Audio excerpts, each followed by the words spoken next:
England is your land, this ain't your land. Everybody. From the open forests to the great blue waters, from the western mountains to the eastern promenade, this name belongs to you and me. Are you not saying they did not take part in the destruction of the climate system? It's time we all take responsibility. It's very clear for all to see.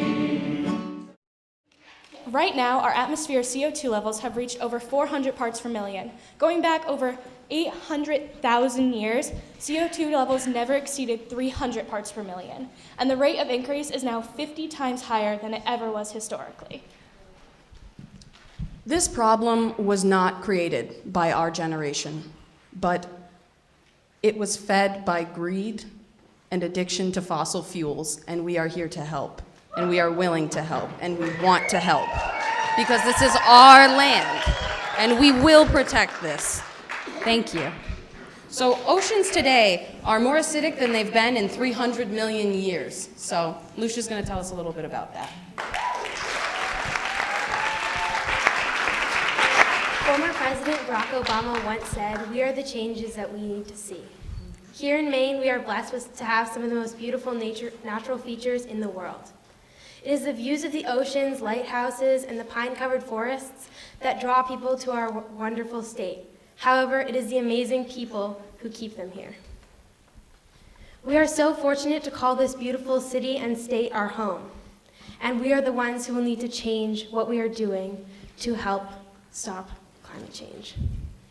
Ocean acidification is a fast-coming problem that will affect us in monumental ways. When excess CO2 finds itself into the oceans, it creates a problem with the pH level, and it is the shellfish and other small organisms that will first be the ones to suffer. Due to the lack of natural resources for the shellfish to build their shells, we will see smaller shellfish and less of them. This will affect the fishing economy, which is heavily relied on in Maine. When I first learned about the effects that we were having on the ocean, it felt extremely daunting and scary. I was constantly hearing, "It's your task to fix this, and it's your job."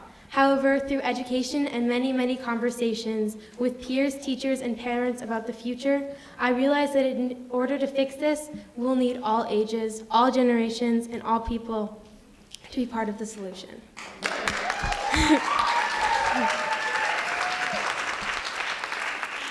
It is the love of Maine and the oceans that motivates so many, including myself, to fight for the climate. I am fortunate enough to live on an island where I take a boat to school each and every day. I feel that as Mainers, it is our moral obligation to fix what we have done. This problem is not something that can be simply waved away. It is something that needs to be addressed and acted upon, not in a year, not in 60 days, not in a month, but today and every day to follow.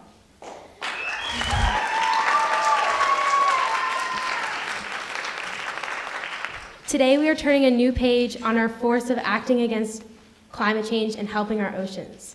The future of our worlds is not only in the hands of children and the younger generations, but in the hands of every person on Earth. The speed that the climate is changing often feels alarming. However, bit by bit, it can seem less so. Everything that we can possibly do to fix it, we need to.